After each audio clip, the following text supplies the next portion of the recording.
Hello guys, welcome to 67 your daily political update. I am Sanjay Bhargav. Let's get started. Delhi Excise Policy Case, Kejriwal cleared by trial court, but CBI appealed. Arvind Kejriwal has asked Justice Swarna Kanta Sharma of Delhi High Court to step aside from hearing the Delhi Excise Policy case. His argument is that the judge's family connections and past associations could create an appearance of bias. The High Court has reserved its order on this recusal plea, while Kejriwal personally appeared in the court to press his case. Listen to what Rekha Gupta.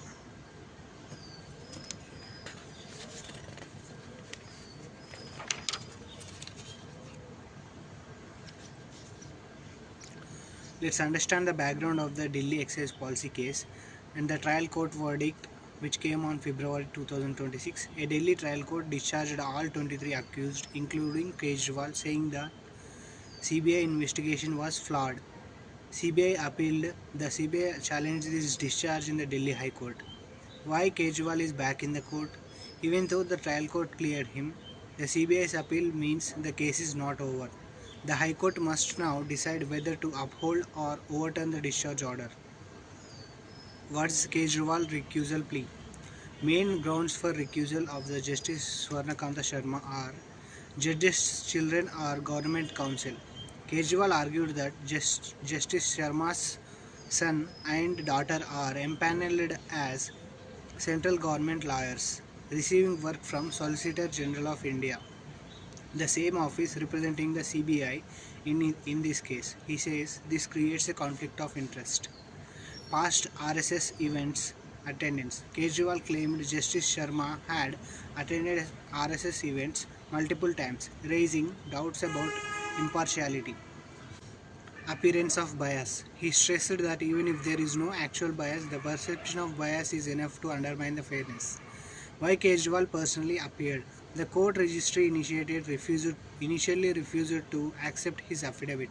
He came in person to insist that the affidavit be taken on record, which the High Court eventually agreed to. And the current status of the case is Delhi High Court has reserved its order on whether Justice Sharma could recuse. Supreme Court. Kejriwal has also approached the Supreme Court challenging aspects of High Court's proceedings. Decision pending in the Delhi High Court with Supreme Court also involved. Let's come to the next news of the day. Today's big issue, Congress leader Pawan Khera versus Assam's Chief Minister Himanta Biswa Sarma.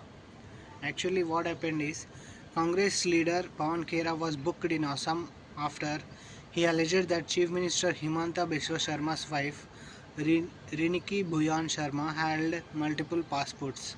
Telangana High Court gave him 1 week transit and anticipatory bail, but the Supreme Court later stayed this relief, saying only Assam courts have jurisdiction. Himanta Biswa Sarma is angry because the allegation directly targeted his family's integrity. Let's understand the background of the issue. Who is involved? Pawan Khera, Congress spokesperson; Himanta Biswa Sarma, Assam Chief Minister; Riniki Bhuyan Sharma, wife of the Himanta Biswa Sarma, complainant in the case. What triggered the case? Pawan Khera publicly claimed that Riniki Bhuyan Sharma possessed multiple passports and foreign assets. This was seen as a defamatory and led to the FIR in Assam. Let's understand what are the legal actions taken. FIR in Assam filed by Riniki Bhuyan Sharma against Khera for defamation and false allegations. Telangana High Court granted transitory anticipatory bail for 1 week so that Khera could approach the appropriate court in Assam. This was a temporary protection from arrest. Supreme Court stayed the Telangana High Court order, clarifying that only Assam courts have jurisdiction. Khera must apply for bail in Assam. Let's understand why Himanta Biswa Sarma is angry. The allegation of multiple passports is serious because it implies illegal activity. It directly questions the credibility of his wife and by extension his own political image. Sharma and his supporters see this as a deliberate attempt to tarnish his family's reputation. Let's understand what type of the bail granted to Pawan Khera. Transit anticipatory bail, which is granted by the Telangana High Court for 1 week only. The purpose of this bail is to give Khera time to approach the Assam court without immediate arrest. Not a permanent bail. It is not a permanent bail, just a short-term protection. Supreme Court intervention stayed this relief, meaning Khera now has to seek anticipatory bail directly in Assam courts. Current status is Pawan Khera now will apply for the bail in Assam. The case continues. Let's come to the next news of the day. A land bought for rupees 7.5 crore was sold for rupees 58 crore in just 4 months. Was this smart business or shady politics?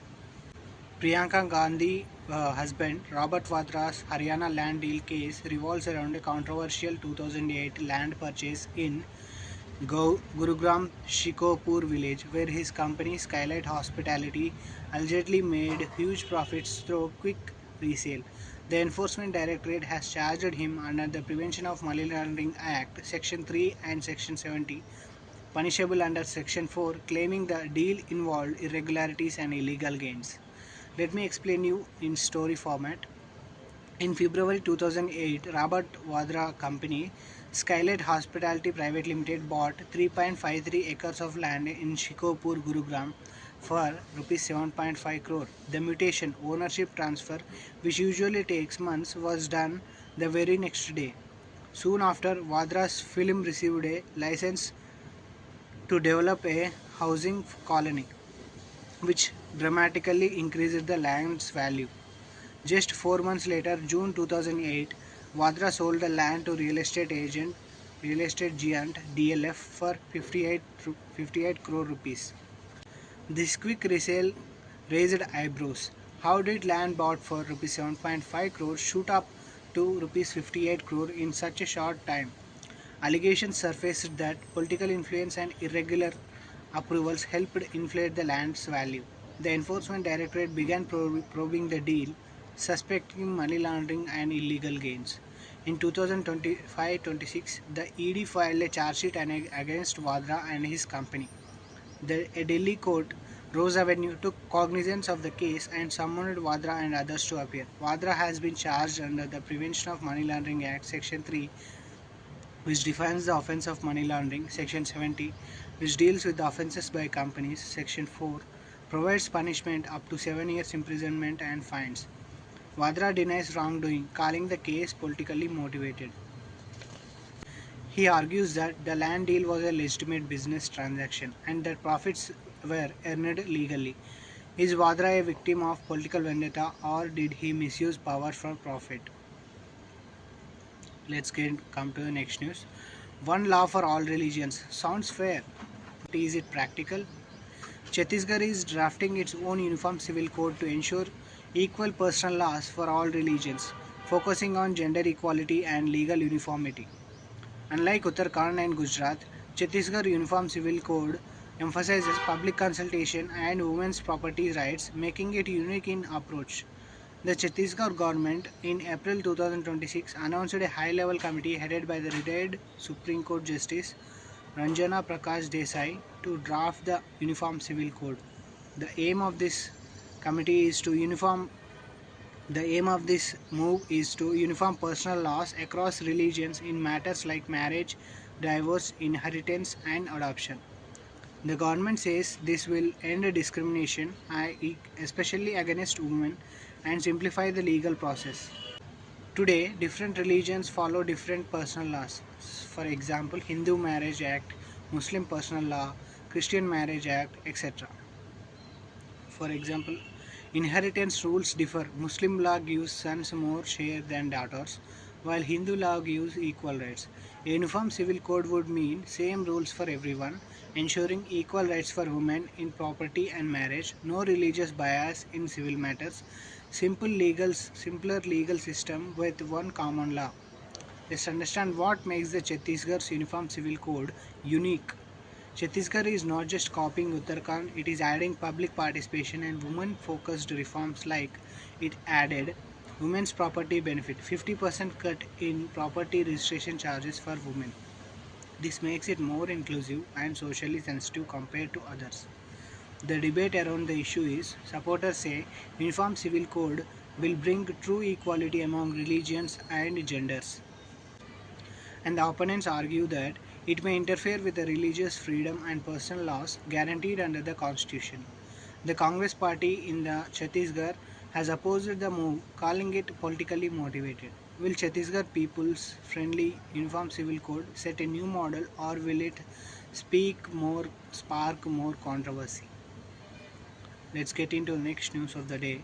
India's farmers grow the food that feeds the nation, but to make agriculture a trillion-dollar economy, we must look beyond the farm gate into storage, processing, logistics, and global markets. Let's understand why India needs a new agriculture policy. Right now, most policies focus on production at the farm level, but farmers lose value because of the poor storage, weak infrastructure, weak logistics, and lack of processing units. For example, fruits and vegetables often not before reaching markets due to missing cold chains. Solution is invest in forward and backward linkages from seeds and inputs, which are backward linkages, to storage, processing, branding, and exports, which are forward linkages. How India European Union Free Trade Agreement acts as a gateway to global markets. The proposed India European Union Free Trade Agreement will reduce tariffs and open European markets for Indian farm products. Farmers can sell processed foods, organic produce, spices, and dairy directly abroad. With traceability systems like tracking the produce from farm to fork, Indian exports gain credibility in strict EU markets. This means better prices and stable demand for farmers. Let's discuss how to build a $1 trillion agriculture economy. First, processing and value addition. Turn wheat into pasta, milk into cheese, mangoes into juice. Value-added products fetch higher prices than raw produce. 2. Storage and logistics. Build cold chains, warehouses, and transport hubs. Prevent wastage and ensure year-round supply. Third, market integration and branding. Create Indian agri brands with credibility abroad. Example, just like Darjeeling tea or basmati rice, branding adds premium value. Fourth, farmer producer organizations. Strengthen farmer producer organizations so farmers collectively bargain and access big buyers. Fifth, long term buyer engagements. Secure contracts with global retailers and food chains. Farmers get assured demand and stable income. Sixth, Amul cooperative model approach. Farmers are not just suppliers but partners in profit. Replicate this model in fruits, vegetables, pulses, and spices. The vision we are imagining for Vision 2047 Developed India is that where India as the world's food hub, farmers linked to global buyers, products branded with trust and traceability, cooperatives ensuring fair share of profits. This is how agriculture can become a $1 trillion economy, not by growing more, but by earning more per crop. India's farms can feed the world, but only if we invest in storage, processing, branding, and global linkages. The $1 trillion dream is possible when farmers become partners, not just producers. Let's get into next news. Today we decode the debate around women's reservation in parliament and assemblies, and why Bahujan Samaj Party chief Mayawati is demanding an OBC sub-quota.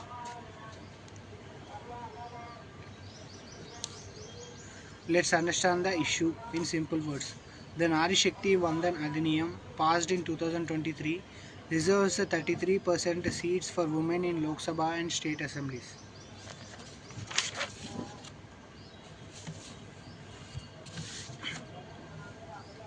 It covers general seats and SC/ST reserved seats but does not mention OBC sub-quota.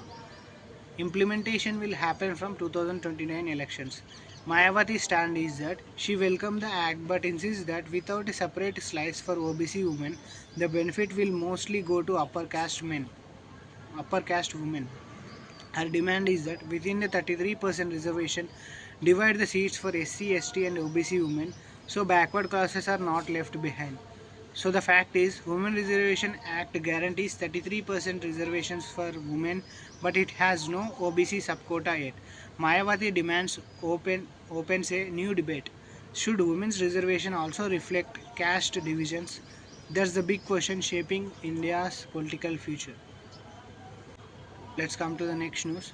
Today we break down the Karnataka High Court's landmark order on menstrual leave, what it means, which states already provide it, and the legal foundation behind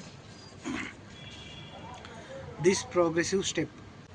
The Karnataka High Court has ordered the state government to strictly implement its menstrual leave policy, mandating 1 day of paid leave per month for women employees aged 18 to 52.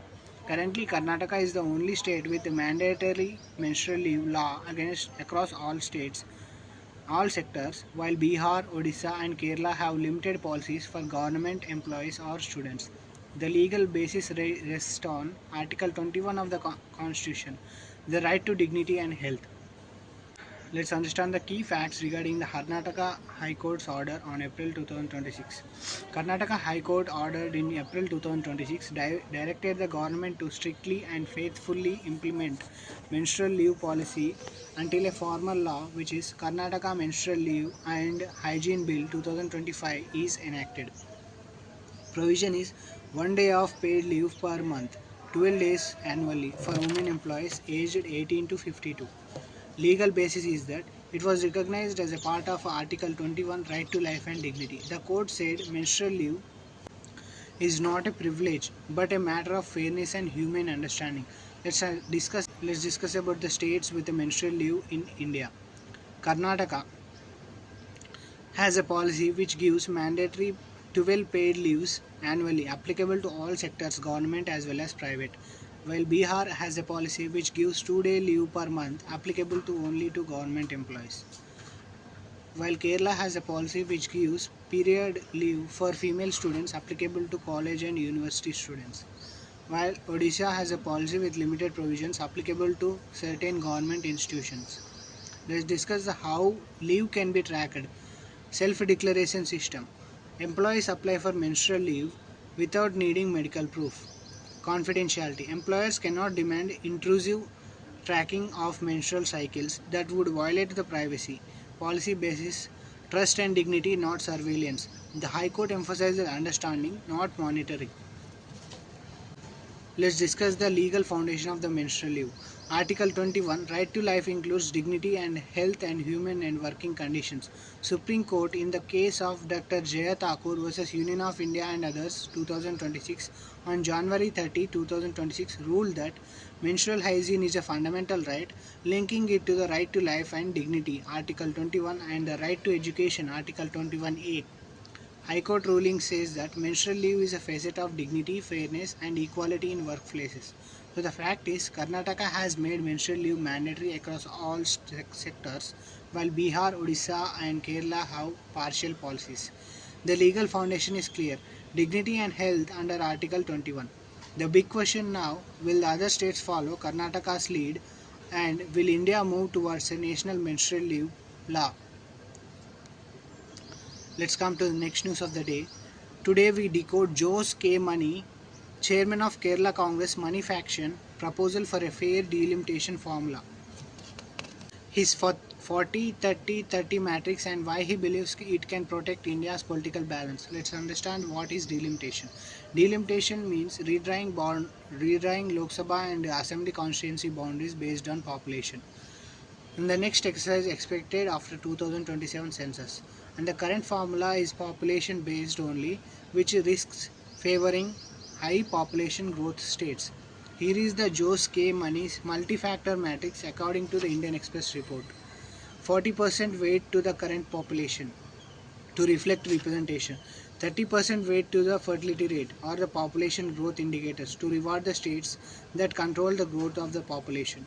30% weightage to existing seat share to avoid sudden imbalance in representation.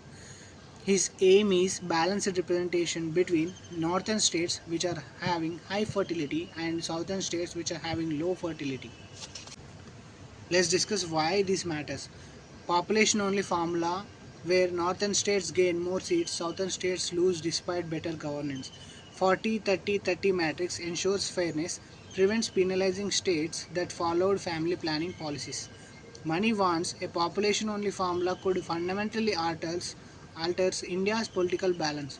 So the fact is, Joe's K Money's 40-30-30 matrix is a call for fairness. 40% for population, 30% for fertility, 30% for existing seat share. His message is clear. Representation should not punish states that control population growth. The big debate before 2027: should India's democracy be shaped only by numbers or by balanced justice?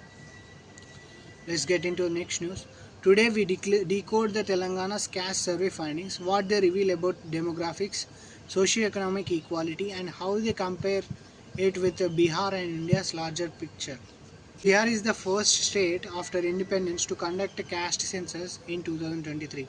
Telangana survey came later, but it is the first state to officially release full findings in detail. India as a whole has not conducted a nationwide caste census since independence except for the partial socio-economic caste census in 2011, whose caste data was never fully published. Let's understand the Telangana demographics. Backward classes form the majority with 56.3% share. Scheduled caste with 17% share. Scheduled tribe with 10% share. Largest caste groups, that is Madiga 10.3%, Mudiraj 7.4%, Lambadi or Banjara 6.8%. Let's understand the socio-economic equality in Telangana. SEC and STs 3 times more backward than general caste. BCs are 2.7 times more backward than general caste. Implication is education, jobs, income gaps remain stark. Let's discuss about the caste census in India. In British India, caste counted in every census till 1931. In independent India, only SC/ST's data collected in national census. In 2011's socio-economic caste census collected caste data but not fully published. States which conducted caste census after independence, they are Bihar in 2023, first state to conduct caste census. Karnataka 2024 conducted caste survey. Telangana 2025-26 conducted and released full findings. You can compare Telangana demographics with India. I am sharing the image on the screen. Please check it